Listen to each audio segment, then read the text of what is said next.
Continuamos, mis hermanos, acá en esta Escuela Internacional de Formación para Servidores, en la materia en la cual nos ocupa, que es los Evangelios. Y el día de hoy vamos a tratar, por primero, como habíamos dicho en la introducción, lo que son los Evangelios hipnóticos, como la primera entrada. El tema del día de hoy es hablar del origen, formación y naturaleza de los evangelios. ¿Cuál es la importancia de aprender esto? Para una mayor comprensión del texto evangélico, es importante conocer su procedencia o cómo llegó a su formación, porque eso nos va a permitir a nosotros conocer más la intención de los agiógrafos. Los agiógrafos son los que pusieron por escrito lo que el Espíritu Santo quería que fuese escrito, y nos va a permitir también sacarle más jugo a la palabra de Dios, una mayor interpretación, un mayor disfrute, un mayor deleite para el alma al conocer en qué sentido, en qué contexto fueron escritos estos tres evangelios. Cuando hablamos de los evangelios sinópticos, nos referimos a la palabra sinopsis porque significa que si ponemos en paralelo los tres evangelios, es decir, Mateo, Marcos y Lucas, veremos que en ellos hay como un hilo conductor. O sea, los tres tienen como una misma manera de narrar esta historia de la salvación, este personaje histórico tan importante no solamente para el cristianismo, sino para toda la humanidad, Jesucristo nuestro Señor. Es importante notar la manera como ellos, si le ponemos en paralelo, parece como si siguieran los tres un modelo, como si estuvieran viendo un modelo, y en base a ese modelo fue que fueron llenándolo de aportaciones de cada uno. Por eso se llaman evangelios sinópticos, por la similitud que hay entre los tres, a diferencia del Evangelio de San Juan, que es totalmente distinto. La formación de los evangelios sinópticos o su origen, el aspecto fundamental que nunca hay que olvidar al hablar de esa composición, es la relación que hay entre Jesús y esa comunidad que normalmente los teólogos en Sagrada Escritura suelen llamarle prepascual, a esa primera comunidad, la comunidad prepascual antes de la Pascua y la pascual. ¿Por qué le ponen este nombre? Porque si vemos los mismos evangelios, si leemos los evangelios a la luz del Espíritu Santo y en la continuidad que hay después, desde un inicio hasta el final, vemos que los discípulos de Jesús tienen un antes y un después en la comprensión o en la conciencia de quién era Jesús de Nazaret. O sea, había todavía una fe que no era madura, a pesar de ver a Jesús hacer milagros, a pesar de ver esa sabiduría que salían de sus divinos labios. Esos discípulos, esos apóstoles, aún tenían sus dudas y sus reparos, tanto así que, como vemos en el momento de la persecución, todos huyen. No se quedan con él nadie, le abandonan, se queda en total soledad el Hijo del Hombre, Jesucristo, el Eterno, el amado, el unigénito, se queda solo, se queda desamparado. Sus seguidores, sus discípulos, lo que se suponen que tenían que estar ahí con él. Y aún así, después que él muere, ellos no creen su resurrección. Vemos el mismo Santo Tomás, es que no lo dice los mismos evangelios, dudaban. Pensaban que las mujeres estaban locas cuando se lo decían. Entonces, ahí viendo eso y viendo Hechos de los Apóstoles, entendemos que la comunidad, después de que Jesús resucita y después que reciben el Espíritu Santo, es que entonces llegan a una mayor comprensión del misterio de ese verbo encarnado que estuvo en medio de nosotros. en medio de ese pueblo de Israel. Por eso llamarle comunidad prepascual, comunidad pascual. Ellos desde un inicio trataron de preservar las tradiciones de los diversos tipos con los cuales ellos conservaban y cultivaban esa memoria de Jesús. Por eso manejan fuentes orales. Ustedes saben que normalmente la vida semítica, esos semitas de Israel, pues utilizan mucho la tradición oral, el memorizar las cosas, las palabras. Tenían más facilidad que hoy en día de memorizar textos, y por eso esa tradición oral se conservaba. Se juntaban las personas alrededor de los apóstoles para que ellos volvieran a hablar esas palabras de Jesús, volvieran a comunicarlas, esas palabras que Jesús dijo. Y otras fuentes también como escritas, y que los textos evangélicos recogen, la estabilizan, la organizan y la difunden en sus relatos. En cuanto a la formación, para llegar a su configuración actual, la teoría más aceptada dentro de los estudios sobre las Sagradas Escrituras, y la que es más seguida por los expertos, es la denominada de las dos fuentes, la cual quiere expresar que estamos hablando de los evangelios sinópticos, ¿de acuerdo? Hay una teoría que dice que hubieron dos fuentes que utilizaron los tres, y de ahí, ustedes dirán, ¿por qué es una teoría? ¿Por qué es necesario? Por el mismo hecho de que se parezcan los tres, de que los tres se parezcan tanto. Por eso que se llaman el problema sinóptico. ¿Cómo es que los tres se parecen tanto y fueron escritos por tres personas distintas? ¿Y por qué la similitud entre ellos? Entonces, por eso ellos llegan a una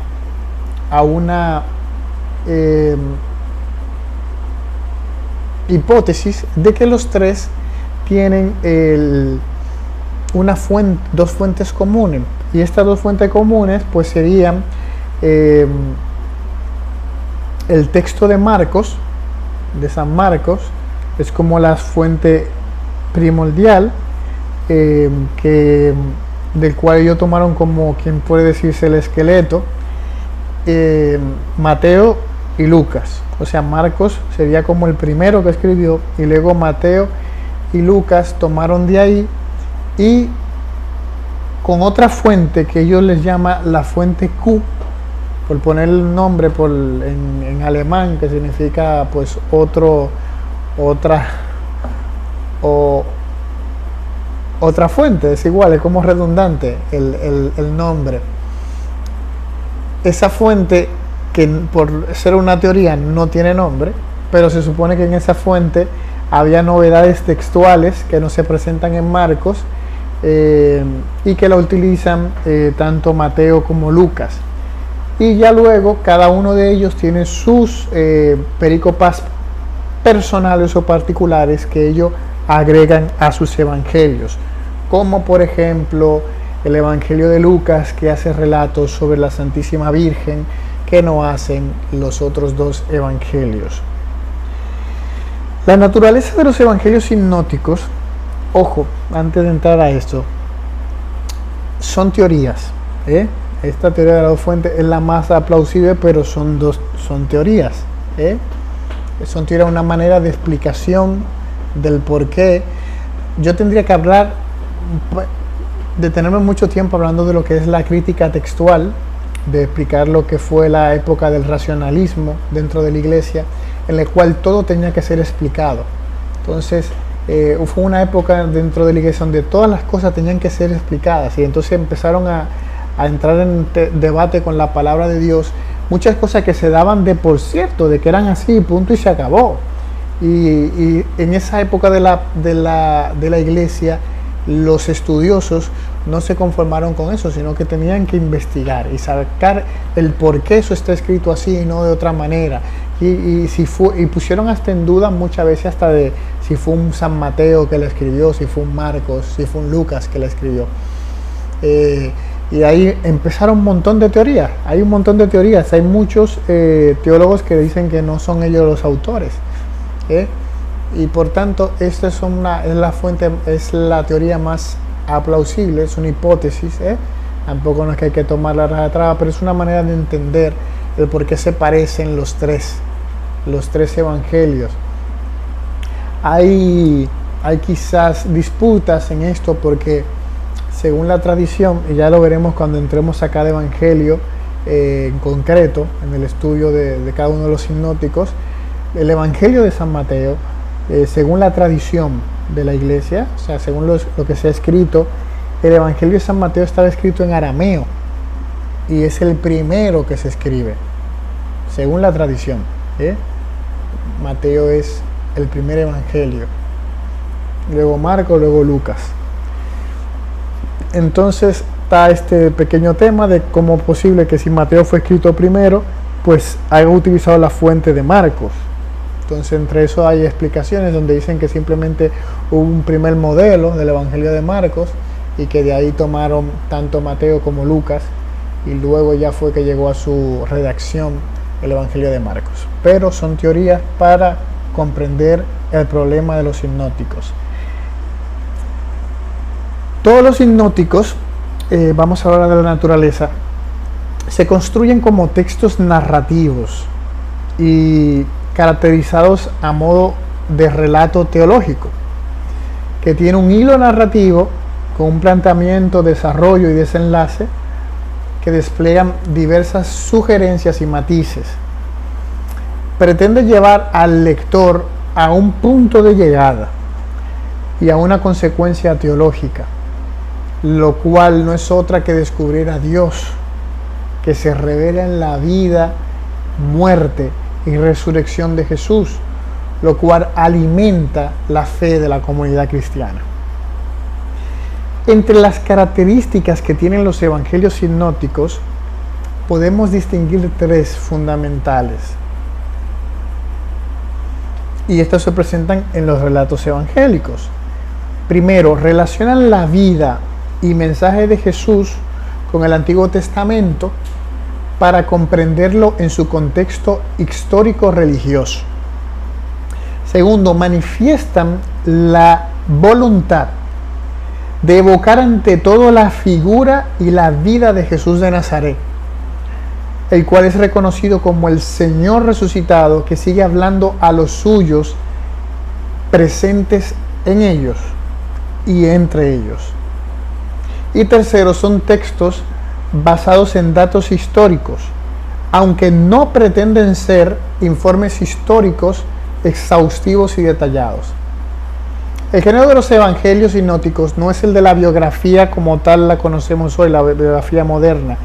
La biografía antigua no era así. Esta biografía en la antigüedad se centraba más en la persona y el mensaje más que en los datos. En este caso, poniendo de relieve el sentido de presente en la vida y la enseñanza de Jesús. En eso es que se centran los evangelios. Por eso no es como una biografía normal. Ustedes saben que una biografía hoy en día pues es más escueta, más detalle, estudió aquí, conoció a tal persona en tal año, y va ahí cronológicamente detallando todo. No es así los evangelios. Es interesante también destacar la procedencia de estos relatos evangélicos, que surgen de comunidades marginales configuradas como grupos cristianos fuera de la sociedad establecida en su época y aportan un mensaje y un modo de vivir nuevo. Era algo que no se vivía dentro del pueblo de Israel. La vida de las primeras comunidades era muy distinta. Lo que quizás más se asemejaban era esa comunidad que se estudia cuando uno estudia arqueología bíblica, la comunidad de Qumran, que era un caso como aparte dentro del pueblo de Israel. La vida vivían casi como podíamos llamarle una vida cenobítica de esos que luego vendrán más adelante en la historia de la iglesia. pero las comunidades cristianas eran totalmente algo nuevo, algo que no se venía haciendo. Y a su vez esas comunidades eran muy diferentes entre ellas. Por eso ustedes ven la comunidad de Corinto, la comunidad de Éfeso, la comunidad de Jerusalén, la de Roma, y por eso se dirigían a distintos destinatarios, y unos pertenecientes al pueblo judío y otros provenientes del mundo de la gentilidad. La finalidad de los evangelios, por tanto, es dirigirse a comunidades creyentes que provocan la experiencia de aceptar el reino de Dios, lo cual supone entrar en una nueva forma de vivir. Es un renacer, descubriendo totalmente algo nuevo. La posibilidad de descubrir a Dios, que se hace hombre, y a través de su misterio pascual, muerte, sepultura, resurrección, transforma el mundo y ofrece eternidad. Hoy podemos hacer diferentes lecturas en función de los propósitos, contextos o finalidades con que nos acerquemos a ello. Se puede hacer lo que es una lectura continua de los evangelios, especialmente en la celebración litúrgica, pues es la más adecuada y fructífera para la comprensión de los creyentes. O sea, la Iglesia ha desarrollado a través de los leccionarios de la liturgia, del evangeliario, pues una manera, ustedes saben que se divide el ciclo en 3, en año par impar, de una manera en que pueda llegar a una buena comprensión, la hilación de la historia de la salvación, y esa lectura continua en cada evangelio de cada día, de cada domingo, pues esa lectura nos lleva a una mayor comprensión. Luego hay otra lectura, que es la lectura secular. La lectura secular son leídos sin una preocupación teológica, sino con una intención más técnica, de tipo literario, filológico, histórico o crítico. Hay personas que toman la Biblia en ese sentido. La leen como un libro más, un libro interesante, un libro antiguo, que tiene que ser leído por necesidad, como se podría haber leído la Ilíada de Homero, como se podría haber leído el Quijote de Cervantes, etcétera, etcétera.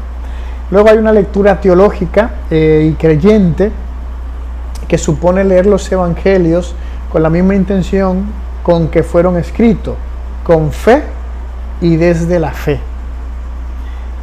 Esta es una parte también muy buena. Normalmente quien puede hacer una lectura así es alguien que se haya encontrado con Cristo y que Cristo ha tocado su corazón y lo ha enamorado, y a la vez de haber recibido a Cristo, pues ha recibido también ese bautismo del Espíritu Santo que te hace degustar la palabra de Dios. Y entonces cuando la lee